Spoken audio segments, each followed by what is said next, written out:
¿Y si las grandes ideologías económicas que vemos enfrentadas, vamos, el liberalismo, el socialismo, incluso el comunismo histórico, no fueran en realidad sistemas opuestos, sino caras distintas de lo mismo? Del capitalismo. Esa es la idea. Así que nuestro objetivo hoy es meternos a fondo en esta aparente paradoja, basándonos, eso sí, en lo que dicen estos textos. Queremos entender la lógica que hay detrás, por qué se argumenta que todo es, en esencia, capitalismo, y qué implica esto para cómo vemos la economía hoy en día. Vale, pues vamos a ello. ¿Por dónde empezamos a tirar de este hilo? A ver, lo normal, ¿no? Cuando pensamos en la historia económica reciente, casi siempre la vemos como una lucha, una pelea entre dos grandes bloques. Por un lado, el liberalismo, mercado libre, propiedad privada, la iniciativa individual, y por otro, pues el socialismo, el comunismo, donde el Estado interviene, planifica, redistribuye. Pero estos textos dicen que esta visión tan clara, esta dicotomía, podría ser, y cito, una ilusión. Exacto.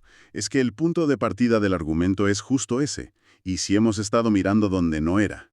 La perspectiva de estas notas sugiere que la pregunta clave quizá no es tanto si un sistema se llama capitalista o no. La clave, según esta visión, se va a otra pregunta. ¿Quién tiene y quién controla el capital? Medios de producción, inversión, generar excedente. Claro, no solo dinero. Eso es. Ese concepto se vuelve el centro de todo. El texto dice que el motor, que es acumular y reinvertir capital, en realidad no se cuestiona en ninguno de los sistemas dominantes. La pelea de verdad es sobre quién maneja ese motor y para qué dice que lo hace. Entiendo, o sea, movemos el foco de la etiqueta socialista o liberal a la función. ¿Quién gestiona el capital? Y esto me lleva a otro punto que el texto marca como una ironía histórica tremenda, que tiene que ver con Marx. Karl Marx, el gran crítico del capitalismo, el que anunció su fin. Y va y dedica su obra cumbre, El Capital, nada menos, a un análisis súper detallado, casi de cirujano, de cómo funciona por dentro el sistema capitalista, cómo se acumula, cómo se produce la plusvalía. Es como si, para tirar abajo el edificio, primero tuviera que dibujar los planos con una precisión brutal. Precisamente. Y esa es la paradoja que subraya el texto.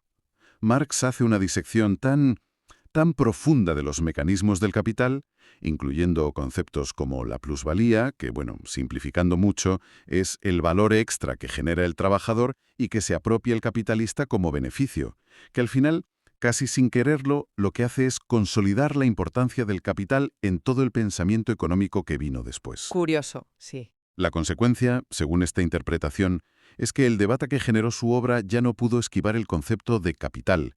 La discusión se centró muchísimo en quién debía tenerlo y controlarlo. La burguesía, como decía Marx, o el proletariado, normalmente a través del Estado, en las versiones prácticas. Claro. Pero la importancia del capital como motor económico quedó ahí, en el centro, reforzada. Irónico, ¿verdad? Incluso entre los que querían superarlo. Entonces, vale, si aceptamos esa centralidad del capital, el texto nos dice que podemos diferenciar dos grandes modelos. Parecen opuestos, pero compartirían esta lógica de fondo. Por un lado, lo que llama capitalismo de empresas. Este lo vemos más claro, ¿no? Es el liberalismo, neoliberalismo.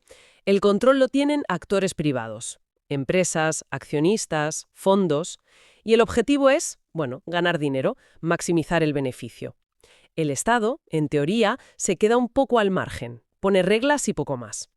Y en la otra punta, según el texto, estaría el capitalismo de Estado. Este sería el modelo que históricamente vimos en países socialistas o comunistas. Aquí la cosa cambia, o eso parece. El Estado ya no es árbitro, es el jugador principal, dueño de fábricas, tierras, planifica la producción, fija precios. Pero, y aquí está el kit, según el texto, el objetivo final no es tan diferente, también busca acumular capital. Quizás no lo llaman beneficio privado, pero sí generar excedentes para reinvertir, para crecer industrialmente, para fortalecer al propio Estado. Se convierte, de hecho, en el gran capitalista. Sí. Lo fascinante aquí es justo eso. Como el texto argumenta que el Estado, en ese modelo, no elimina la lógica capitalista, sino que la asume él mismo, la centraliza. Se la queda para él. Eso es. Hace el papel que en el otro modelo hacen miles de empresas. La dinámica de acumular y reinvertir para producir más Sigue ahí, pero dirigida desde arriba. Y ojo, un punto importante que destaca la fuente: la competencia, que parece clave en el capitalismo liberal. Sí, no desaparece del todo aquí. Simplemente cambia de nivel. La competencia ya no es tanto entre empresas dentro del país, sino que se va a lo internacional. Es una competencia entre estados. Ah, claro, competencia entre países. Exacto. Compiten por recursos, por mercados, por influencia, por tecnología. Y el poder económico, la capacidad productiva acumulada, es el arma principal. Así que el texto dice que el objetivo de fondo en ambos modelos, más allá de cómo se justifiquen, sigue siendo crecer económicamente y expandir la producción. Y mencionas el crecimiento. Ese parece ser otro punto clave que el texto identifica como el gran pegamento, ¿no? El denominador común entre estos sistemas que parecen tan distintos. La búsqueda prioritaria casi, obsesiva, diría yo, del crecimiento económico, algo que medimos todo el rato con el PIB, el famoso Producto Interior Bruto. El texto sugiere que da igual si manda un consejo de administración o un comité central del partido. El mantra es el mismo: hay que crecer, producir más, ofrecer más servicios, innovar para ser más eficientes, generar más. ¿Considera el texto que esto del crecimiento es inevitable o es una lección que hemos hecho? Pues si conectamos esto con la idea general, la perspectiva de estos fragmentos es que esta obsesión por el crecimiento, como la llamas, y creo que es una buena forma de decirlo, no es solo un objetivo más. Se ha convertido en la esencia misma del capitalismo de hoy, en todas sus formas. Es el motor que lo mueve todo. La fuente argumenta que, da igual de dónde partieran, todas las ideologías económicas que han dominado el mundo en los últimos siglos han acabado aceptando este objetivo como fundamental, como algo que no se discute. ¿Que tiene que ser así? Claro, un sistema económico, se llame como se llame, que no acumule capital y sobre todo que no crezca de forma continua, se ve casi universalmente como un fracaso, como algo estancado, en declive. La idea de una economía estable o incluso de decrecer de forma controlada. Uf, eso suena casi a herejía hoy en día. Exacto. Apenas tiene sitio en el discurso dominante. El crecimiento no se ve tanto como una opción, sino como una necesidad del propio sistema para sobrevivir y para que la gente lo acepte como legítimo. Vale, entonces si seguimos este argumento hasta el final, ¿qué significa esto para cómo entendemos las grandes luchas ideológicas del siglo XX, por ejemplo?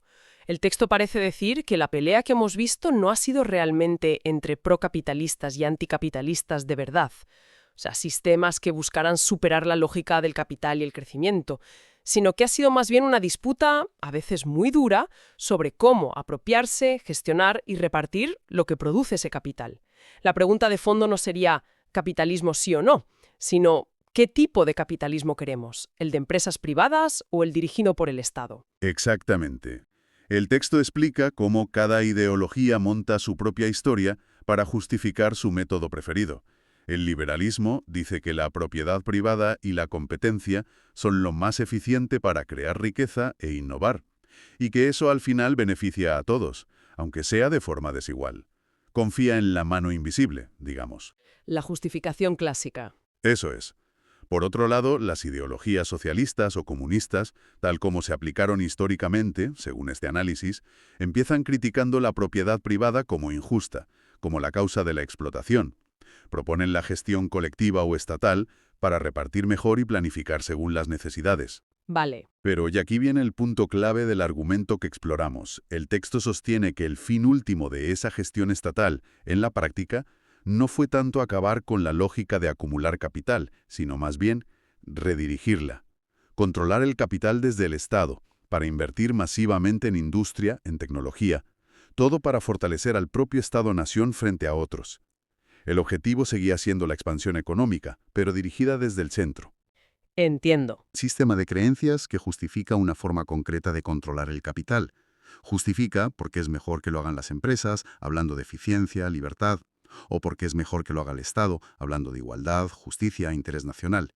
Y esto, claro, plantea una cuestión importante sobre para qué ha servido realmente la ideología en la era moderna. ¿Ha sido para elegir entre modelos económicos distintos de raíz o más bien para justificar diferentes maneras de administrar el mismo motor basado en el capital y el crecimiento? El texto se inclina claramente por lo segundo. Dice que la necesidad misma del capital como eje de la sociedad no la ha cuestionado de verdad ninguna de las fuerzas dominantes. Y esa es la conclusión a la que apunta. Vamos a hacer una pequeña pausa mental para recapitular, porque la idea es densa, sí. Hemos explorado a partir de estos textos una propuesta fuerte: que las grandes corrientes económicas, liberalismo, socialismo, comunismo histórico, podrían ser en el fondo variantes del mismo sistema, el capitalismo. La diferencia principal estaría en quién maneja el capital, privados o Estado, pero unidas por una meta común, casi intocable: crecer económicamente sin parar. Hemos visto esa distinción que hace el texto entre capitalismo de empresas y capitalismo de Estado, como dos formas de organizar esa misma fuerza. Y las reflexiones finales que apunta el texto van justo por ahí, explorando qué significa todo esto. Sugieren que si miramos el mundo hoy, podríamos pensar que todos los países importantes, digan lo que digan, sus discursos, están jugando al mismo juego. El juego capitalista de acumular y crecer, estrategias y sus historias para justificarlas, pero el juego de fondo sería el mismo. Por eso, el texto plantea que quizás no hemos visto un reemplazo del capitalismo, sino más bien una adaptación continua, una reconfiguración. A veces incluso un camuflaje del mismo sistema con otros nombres. Y también apunta como una posible preocupación que mientras discutimos sobre las diferencias ideológicas en la superficie, la lógica del capital sigue funcionando y podría estar llevando, según algunas visiones que menciona, a que ese capital se concentre cada vez más en menos manos, ya sean privadas o estatales. Y para terminar nuestra exploración de hoy, el texto nos deja una pregunta en el aire, una reflexión que va más allá de lo puramente económico. Si aceptamos esta idea, aunque sea solo como ejercicio, como hipótesis, si consideramos la posibilidad de que todo lo que hemos conocido como sistemas económicos dominantes son, en esencia, distintas formas de capitalismo unidas por esa necesidad imparable de crecer que lo define todo, la pregunta es inevitable. ¿Qué podría venir después? ¿Podemos siquiera imaginar, y ya no digamos construir, algo que funcione con una lógica totalmente diferente?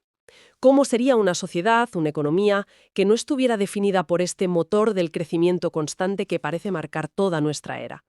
Ahí queda esa inquietud, esa pregunta abierta que nos dejan estos fragmentos para pensar. Con esto cerramos nuestra inmersión de hoy en la paradoja capitalista del siglo XXI.